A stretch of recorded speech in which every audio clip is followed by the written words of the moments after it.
Hello students, now we are going to study Introductory Microeconomics chapter 5 Theory of Demand part 7. Okay friends, now in this part we are going to discussing about demand curve slope. जो हमारे पास demand curve का जो slope है उसके बारे में हम discuss करेंगे कि ये जो डिमांड कर्व होता है वो किस तरह का होता है कि वो जिसका स्लोप डाउनवर्ड होता है। डाउनवर्ड का मीनिंग ये कि ऊपर से नीचे की तरफ वो गिरता हुआ होता है। ओके, तो जो नीचे की तरफ गिरता होता है वो क्यों होता है ये आपको इस पार्ट में समझना है कि why does demand curve slope downward, कि जो भी आपके पास जो डिमांड कर्व है उसका स्लोप वो डाउनवर्ड क्यों होता है। ओके, तो स्लोप डाउनवर्ड क्यों होता है उसके आपके पास अलग अलग रीजन है, वही आपको समझना है। ओके, और ये जो हमारे पास क्वेश्चन था, ये पॉइंट था आपका, ये मिस हो गया था। तो अभी हम देख रहे थे आपके इस पूरे चैप्टर में कि कोई ऐसी चीज तो नहीं है कि जो इसके अंदर तो छूट गई, तो हमें लगा कि ये आपका पोर्शन छूट गया था। तो वो यहाँ आपको ये समझना है कि ये पोर्शन के जो डिमांड कर्व है वो डाउनवर्ड क्यों होता है। ओके, तो इसके अंदर आप देखें कुछ पॉइंट हैं जो हम यहाँ पर देने पड़ेंगे कि जो डिमांड कर्व है वो जो स्लोप है वो डाउनवर्ड क्यों होता है। तो उसके पीछे जो लॉजिक है उनमें सबसे पहले आपके पास आप देखें कि पहला पॉइंट आपका आता है law of diminishing marginal utility. तो यहाँ पर law of diminishing marginal utility का मीन आप देखिए क्या होता है, वो हम आपको यहां समझाते हैं। Law of diminishing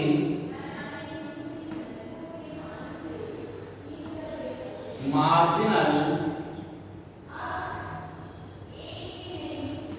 utility. देखिए हमेशा याद रखिए कि जो स्लोप है वो डाउनवर्ड, डाउनवर्ड का मतलब है अगर ये डिमांड कर्व आपके पास इस तरह से है तो ये हम जब भी कर्व बनाते हैं तो ये डाउनवर्ड होता है। अब ये जो हमारे पास डाउनवर्ड है इसका पहला लॉजिक ये है कि किसी भी आर्टिकल पर आप देखें तो जो डिमिनिशिंग लॉ है वो लगता है। अब डिमिनिशिंग का मतलब है कि अगर आप कोई भी चीज यूज करते हैं तो उसके पीछे जो मिलने वाला जो गेन है वो धीरे धीरे कम होता रहता है। तो यहाँ पर जो मार्जिनल यूटिलिटी है वो कम होती जाती है। तो जब कम होती चली जाएगी तो इसका मीनिंग है कि वो क्वांटिटी आप कहाँ दिखाते हैं, क्वांटिटी आप यहाँ दिखाते हैं, ये आपके पास क्वांटिटी आपके पास रहती है। अब मान लीजिए कि अगर एक जैसा आपके पास ये कर्व रहता, तो जैसे मान लीजिए कि ये कर्व है, अगर एक जैसा आपके पास स्लोप रहता तो वो कांस्टेंट रहता है। तो ये स्लोप जो है हमेशा क्या होगा कि कम होता जाएगा। कि जैसे ये आप देख रहे हैं कि यहाँ पर आपके पास ये कर्व किस तरह से होगा कि यहाँ पर इस चीज के लिए, सेम चीज के लिए जो कर्व है वो किस तरह से होगा, वो डिस्टेंस जो है उसकी कम होती जाती है। इसे आप ज्यादा प्यार करें, वो स्लोप करें तो आपको ज्यादा पता लगेगा। लाइक दिस कि अगर आपके पास ये कर्व है आपका, अब यहाँ आपको दिखाई देगा कि ये, अब आप देखिए ये जो डिमिनिशिंग जो है वो आपके पास कम कैसे होता रहता है कि ये चेंज आपके पास ये सेम चेंज के लिए और ये आपके पास कम होगा। ऐसे ही आप करेंगे क्या, फिर आप करेंगे तो ये और चेंज हो जाएगा और कम हो जाएगा। तो ये आपके पास इस तरह से, तो ये जो डिस्टेंस है वो डिस्टेंस लगातार आपके पास कम होती चली जाती है। तो ये हमारे पास शो करता है, इसीलिए आपका जो ये स्लोप कर्व है वो जो डिमांड कर्व है उसका स्लोप डाउनवर्ड होता है। तो हमेशा क्या होता है कि हर एक आर्टिकल पर जब हम परचेज करते हैं उसकी डिमांड करते हैं तो वो क्या होगा कि हर अगले आर्टिकल से उसकी जो यूटिलिटी वो कम होती चली जाती है, जिससे कि ये स्लोप जो है वो डाउनवर्ड होता है। तो क्या होगा, सेक्रीफाइस है इस तरह से हमारा इसके अंदर सेम सेक्रीफाइस के लिए जो यूटिलिटी है वो क्या होगा,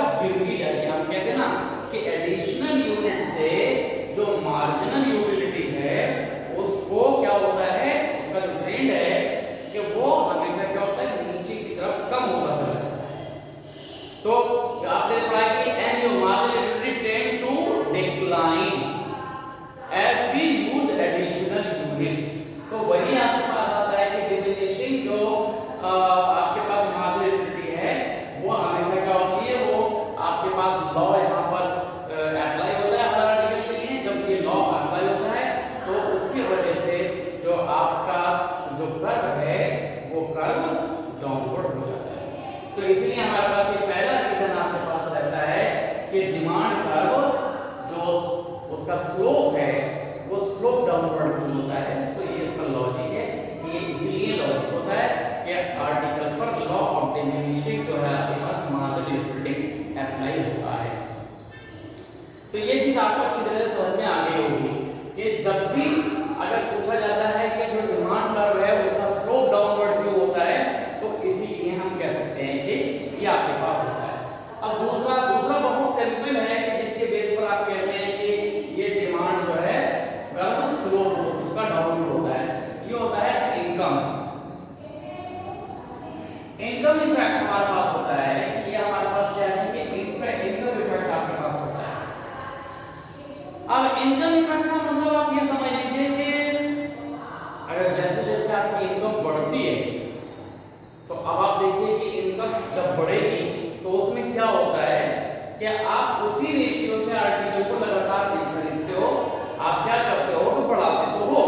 लेकिन वो रेट जो है उसका थोड़ा सा कम हो जाता है। ऐसा नहीं कि आज आपको एक चीज मान लीजिए कि आप 2 किलो खरीद रहे थे, इनकम आपकी बढ़कर ज्यादा हो गई तो आपको क्या करेंगे कि 4 किलो, इनकम दुगनी होने पर आप उसकी क्वांटिटी दुगनी करते हैं, ऐसा नहीं होता। क्यों? तो क्या अगर आपकी नीड सफिशिएंट है तो आप उसको ऐसा नहीं करते। तो ये इनकम इफेक्ट भी देखने को मिलता है। तो इनकम इफेक्ट के वजह से ही क्या होता है, जो स्लोप है वो डाउनवर्ड हो जाता है। तो ये हमारे पास क्या होगा कि इनकम के वजह से आपके पास जो डिमांड कर्व है वो नेगेटिव जो स्लोप है वो शो कर रहा है, जिसके वजह से हम कहते हैं कि ये जो इनकम इफेक्ट है वो आपको दिखता है। तो इनकम इफेक्ट का मतलब आप ये देख सकते हैं कि जैसे अगर आप यहाँ पर देखें तो हालांकि डायग्राम में भी आपके पास जो बारहवीं क्लास है इसके बाद में आपको वहां आपको दिखेंगे कि जैसे जैसे आपके पास इनकम बढ़ती है तो ये डिमांड कर्व जो है वो इस तरह से आपके पास होगा, लेकिन ऐसा नहीं है कि वो डिमांड कर्व हर आर्टिकल के लिए ऐसे ही होगा। तो वो आपके पास वो कम होता चला जाएगा और ये आपके पास क्या होगा, इस तरह से आपके पास ये आपके पास इस तरह से ये दिखेगा। तो ये जो हमारे पास अगर हम देखें तो ये जो इफेक्ट है इसके वजह से हमारे पास क्या होता है कि स्लोप जो है वो डाउनवर्ड होना शुरू हो जाता है। तो जैसे जैसे आपकी इनकम बढ़ेगी वैसे ही आप आर्टिकल में क्या होता है उसको खरीदते तो हैं लेकिन उस रेट में नहीं खरीद पाते, जिसके वजह से ये लॉ इसके अंदर लग जाता है और इनकम इफेक्ट की वजह से जो आपका स्लोप है वो डाउनवर्ड दिखता है। ओके, अब इनकम इफेक्ट आपके पास आ गया। इसी के साथ साथ आप देखिए कि इनकम इफेक्ट का ही एक दूसरा जो फॉर्म है वो हमें देखने को मिलता है और वो फॉर्म है सब्स्टिट्यूशन इफेक्ट। ये आपको समझना बहुत जरूरी है कि सब्स्टिट्यूशन इफेक्ट जो है वो किस तरह से काम करता है। लेकिन ये डायरेक्ट इनकम की बात आ गई और जो सब्स्टिट्यूशन आता है वो एक तरह से क्या होता है, इनडायरेक्ट होता है। और जो सब्स्टिट्यूशन इफेक्ट जो आता है वो प्राइस के वजह से आ जाता है। अब प्राइस के वजह से कैसे आएगा वो भी हम आपको यहाँ समझा देते हैं। तो देखो यहाँ पर सब्स्टिट्यूशन इफेक्ट आपके पास आएगा, सब्स्टिट्यूशन इफेक्ट। अब ये सब्स्टिट्यूशन इफेक्ट समझ लीजिए, जैसे क्या होता है कि अगर ये आपके पास क्या है, एक आर्टिकल है। अब इस आर्टिकल की आप क्या कर रहे हैं कि ये पहले डिमांड कर दो, आपके इनकम का ये लेवल है आपके पास, ये आपका एक गाइडलाइन रहती है। ओके, अब आपके पास यहाँ डिमांड का आप समझ लीजिए कि क्या होता है कि आपका ये डिमांड का इस तरह से हम यहाँ शो कर रहे हैं, जैसे यहाँ कर्व है, ये आपके पास डिमांड का इस तरह से आप शो कर रहे हैं कि यहाँ पर ये पॉइंट आपके पास है। अब देखिए क्या होता क्या है कि जब आपकी किसी भी आर्टिकल आर्टिकल का यहाँ पर प्राइस, जैसे ये एक्स आर्टिकल है, ये एक्स गुड्स है आपके पास, यहाँ पर देखिए एक्स गुड्स आपके पास रहती है एक तरह से यहाँ पर, और ये आपके पास वाई गुड्स रहती है, थोड़ी देर में हम इस तरह से इफेक्ट को समझते हैं। अब ये जो है हमारे पास क्या हो जाए, ये सस्ता हो जाए, ये आपके पास क्या हो जाए, ये सस्ता हो जाए। अगर सस्ता होता है तो इसका मतलब है कि आप एक्स आर्टिकल को ज्यादा खरीदेंगे,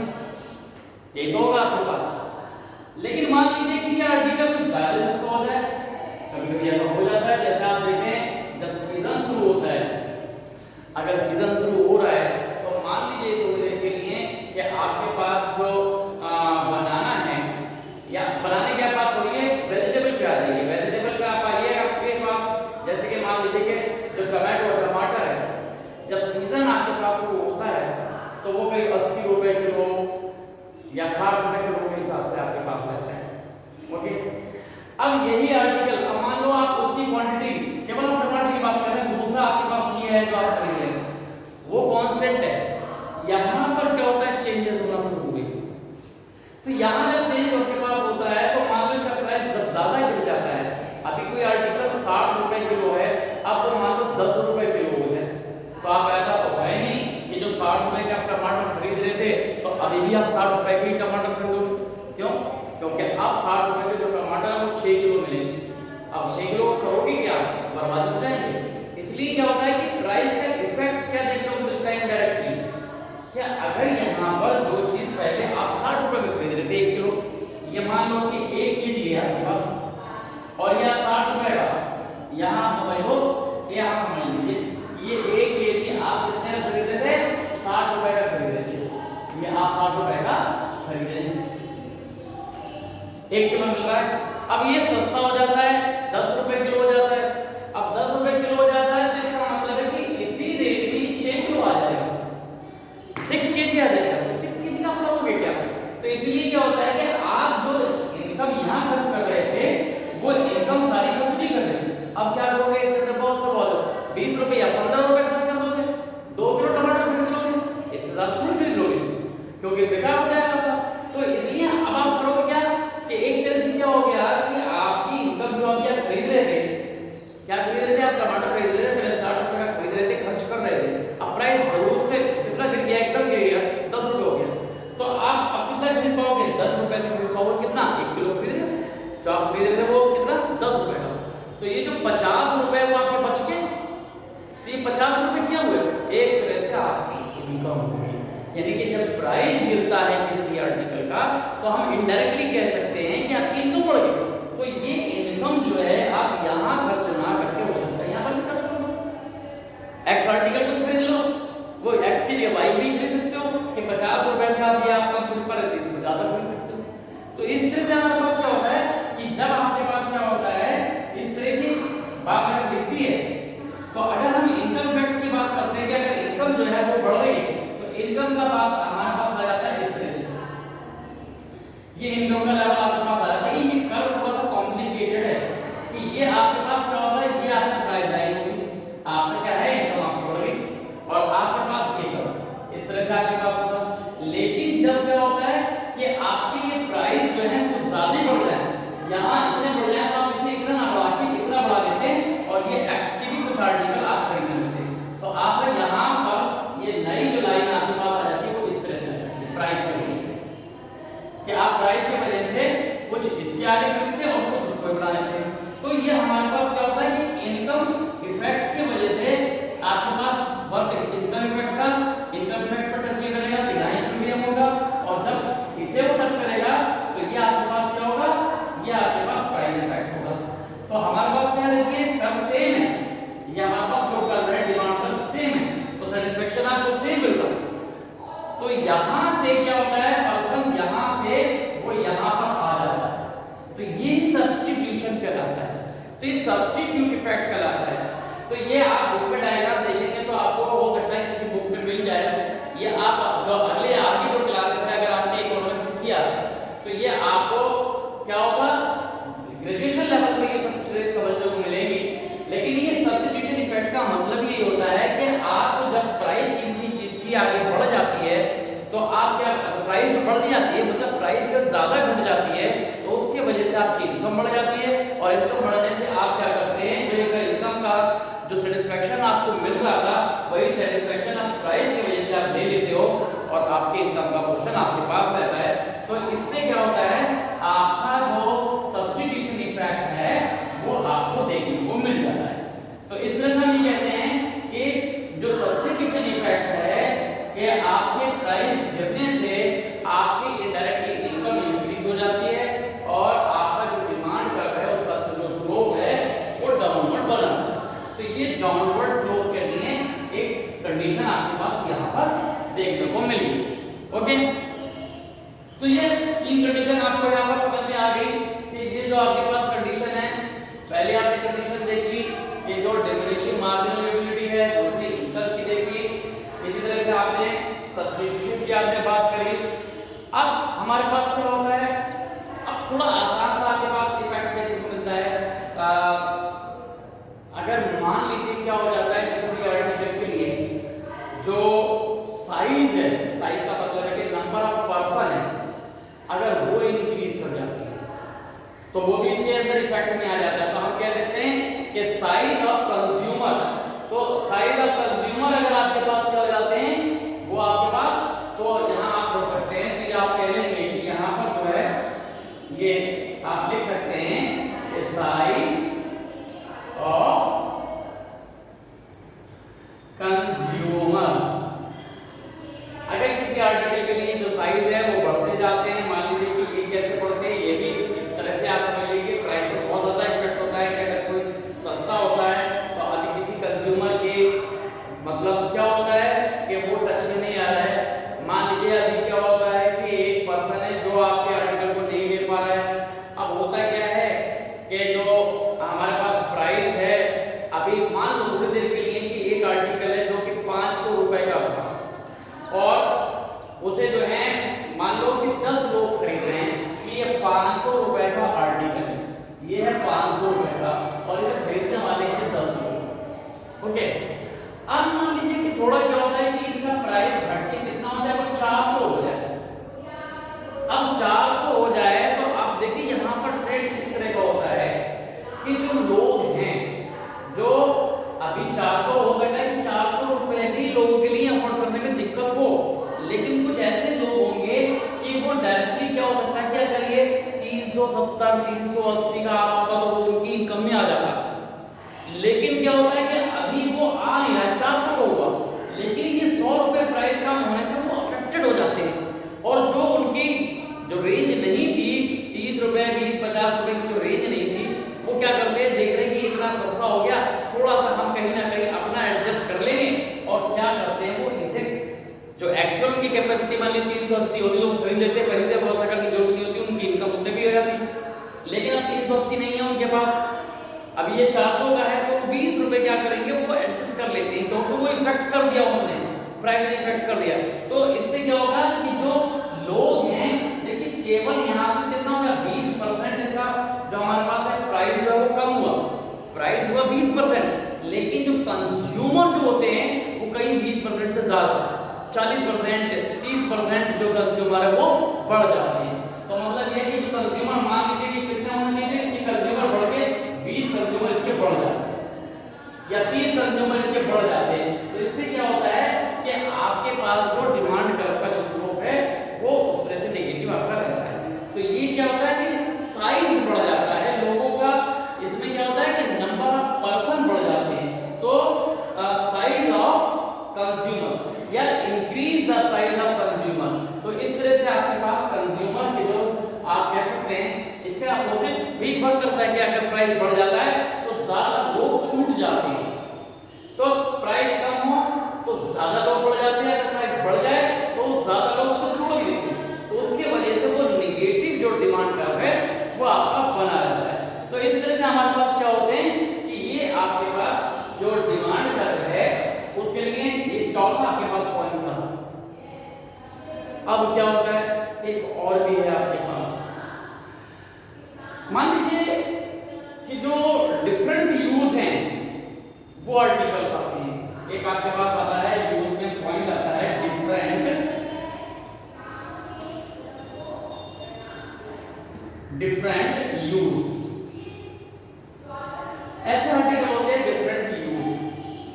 तो डिफरेंट यूज में जो आर्टिकल्स होते हैं उनकी डिमांड तो उसी तरह से आपके पास होती है कि अगर उसके प्राइसेस में थोड़ा सा चेंज भी हो जाए तो आपके पास ऐसा नहीं है कि बहुत ज्यादा उसके अंदर आपके पास चेंज हो, लेकिन हाँ कभी कभी ऐसा होता है कि अगर ज्यादा चेंजेस आ जाए तो बहुत सारी चीजें हट जाती हैं। जैसे आपके पास क्या होता है कि शुगर है, शुगर का इफेक्ट जितने भी आर्टिकल जो कि आपके पास स्वीट आर्टिकल्स है उन पर पड़ता है, तो जिसकी वजह से क्या होता है कि कम ज्यादा चेंज इसके अंदर थोड़ा भी चेंज होता है तो उसमें क्या होता है कि इफेक्ट जो है सारे आर्टिकल पर पड़ेगा। पेट्रोल है, तो पेट्रोल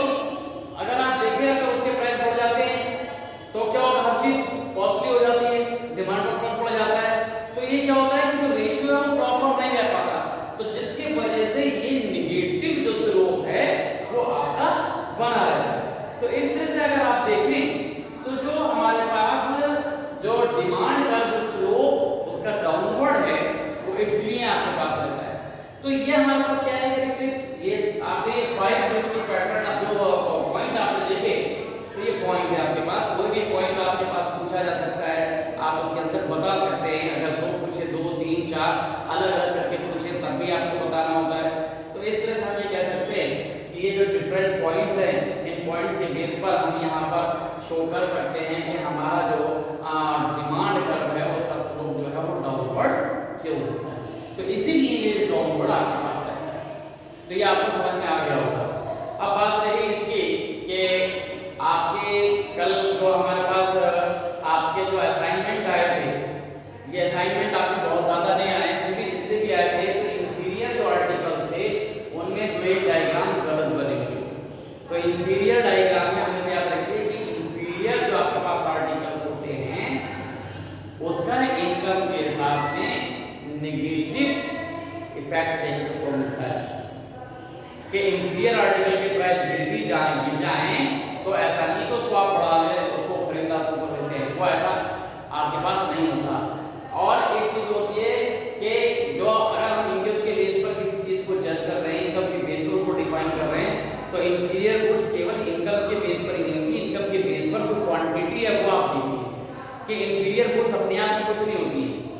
वो इनकम के बेस पर होती है कि इनकम बढ़ी तो आपने उसको बढ़ा दिया तो वो नॉर्मल गुड हो गई, और अगर आपने इनकम बढ़ी और उसको घटा दिया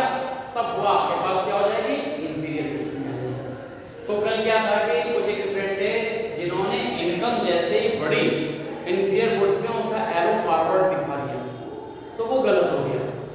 तो वो चीज समझ में नहीं आई, वो चीज आपको समझ में आनी चाहिए। और एक बार एक स्टूडेंट ने उसको क्या किया कि डिमांड और सप्लाई का उसके अंदर दिखा दिया गया है, डिटरमिनेशन जैसा दिखा दिया गया है, तो वो भी गलत है। तो वो डिटरमिनेशन की जरूरत ही नहीं है इसमें, हम प्राइस डिटरमिनेशन की बात कर रहे हैं, हम बात कर रहे हैं केवल क्या कहते हैं इंफीरियर आर्टिकल की। तो इंफीरियर में आपको याद रखना है कि प्राइस आपके पास जो है क्या है कि कांस्टेंट है। अगर इंफीरियर गुड्स आपके पास है यहाँ पर, ये आपके पास इंफीरियर गुड्स आपके पास है, तो अगर आपके पास ये देखिए ये है आपके पास क्यू, यहाँ पर गुड्स आप समझ लीजिए ये आपके पास है, ये प्राइस है। अब इंफीरियर गुड्स है आपके पास, अब इनकम अगर आपके पास क्या होता है, अगर इंक्रीज हो जाती है, ये देखिए इनकम अगर आपके पास इंक्रीज हो जाए, इनकम क्या हो, ये इनकम है आपके पास है, यहाँ पर आप लिखिए इनकम, इनकम जो है वो अगर इंक्रीज हो जाती है तो इंफीरियर गुड्स की जो डिमांड है वो फिक्स हो जाएगी। ये डी और यहाँ पर इंफीरियर आई लिख दिया आपने, और ये डी आपके पास क्या हो जाएगा, इंफीरियर D1 इंफीरियर हो गया, तो इसके लिए ये कर्व पीछे की तरफ आ जाएगा। तो कुछ एक स्टूडेंट ने ये कर्व जो है आगे की तरफ दिखा दिया है तो वो आपके पास गलत हो गया है, तो उसे आप ध्यान में रखेंगे और ये आप दोबारा से उसको बनाने की कोशिश करेंगे। ओके, तो ये आपको समझ में आ गया। तो ये ध्यान रखना है आपको कि इंफीरियर और नॉर्मल में क्या डिफरेंस है। ओके, तो अब आगे जो है हमारे पास जो आगे जो आपका आएगा वो नेक्स्ट चैप्टर आप देख लें,